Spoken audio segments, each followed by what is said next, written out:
Today, Lady Hale gave the annual talk for the Institute for Corporate and Commercial Law on her judicial career, her upbringing and the cases that define her. Described as an agent of change and the Beyoncé of law, she spoke on her journey to becoming the first female president of the British Supreme Court. I'm Izzi Jones, I'm here with PalTV and we've secured an exclusive interview with her. Lady Hale, thank you so much for agreeing to be interviewed this evening. Durham has the Lady Hale Prize named after you for the best dissertation in law and gender. What would you say is the importance of discussing law and gender? Well, it's always been important, hasn't it, to think about things from a woman's point of view. What my old colleagues used to say, ask the woman question about any legal issue. And we can think that a lot of progress has been made, and a huge amount of progress has been made.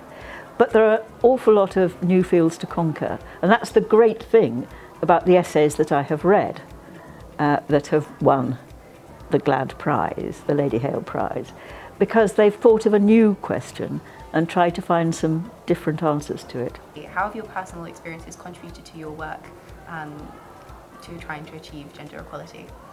When I started out in the law, there were lots of ways in which there was no gender equality, and it was very apparent. There weren't as many girls in the high school as there were boys in the grammar school. There weren't as many women students at Cambridge as there were men, by a large number. There were hardly any women at the bar or as solicitors, and so on and so on and so on. But it was getting better. And in the 70s, we really thought things were moving. There was the 1970 Equal Pay Act, there was the 1975 Sex Discrimination Act, there was also legislation about homelessness, domestic violence, all sorts of things, and family law. So we thought things were moving. And then, of course, you look at it objectively and you find, yes, it's moving, but not far enough or fast enough. And so you start trying to do something about it. And so looking into that, obviously it can be improved. What can students, future lawyers do to improve diversity within the legal system? Well, students are the embodiment of diversity, are you not? One of the great things about coming to visit a group of students is how diverse they are, and how much more so than they were, even when I was an academic teaching law at the University of Manchester. So you are the living embodiment of diversity. And I hope that that means that you take it for granted that you should be part of a mixed community of people, I'm going to say all genders, and all colours of skin, all backgrounds, all socioeconomic backgrounds, because that's the item of diversity that is mentioned the last, and yet it shouldn't be the last, it should be all part of it.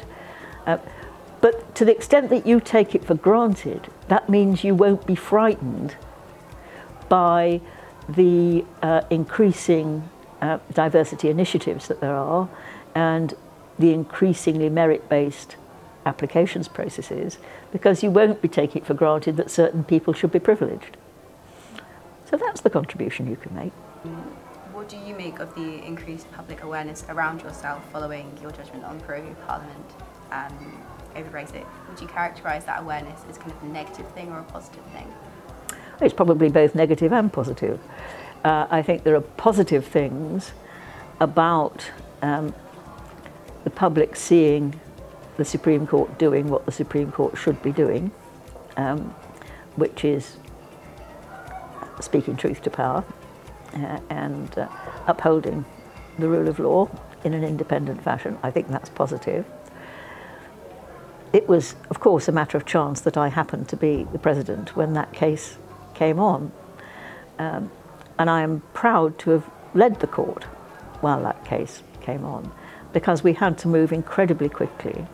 We had to gather the justices from all corners of the globe very quickly. We had to make sure the case got heard straight away, otherwise there's no point in it. And we had to produce a judgment in basically 4 days. The fact that we did that, and that everybody agreed with it, is, I think, a remarkable achievement. So I'm very proud about that. The fact that everybody seemed to be more interested in the brooch I was wearing than in what I was actually saying is a source of disappointment. But of course I've always worn brooches and I shall continue to wear brooches, and so what? being from the north and south. I don't know if you had any thoughts, the north-south divide.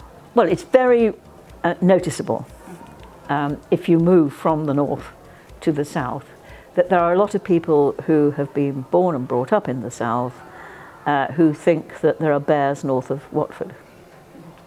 They are, of course, wrong. And a lot of them come to Durham University and they learn that they're wrong, which is a very good thing. And it would be a wonderful dream, wouldn't it, if more people from the south came to university in the north and more people from the north went to university in the south. And then there wouldn't be quite the same sort of cultural divide that there still seems to be. The economic divide is another thing, and that's got to be tackled in different ways. And obviously I believe in some sort of levelling up agenda. I'm not quite sure what that means, but I believe in it as a thought. But I certainly believe in equality of esteem for the legal profession wherever it is in the country.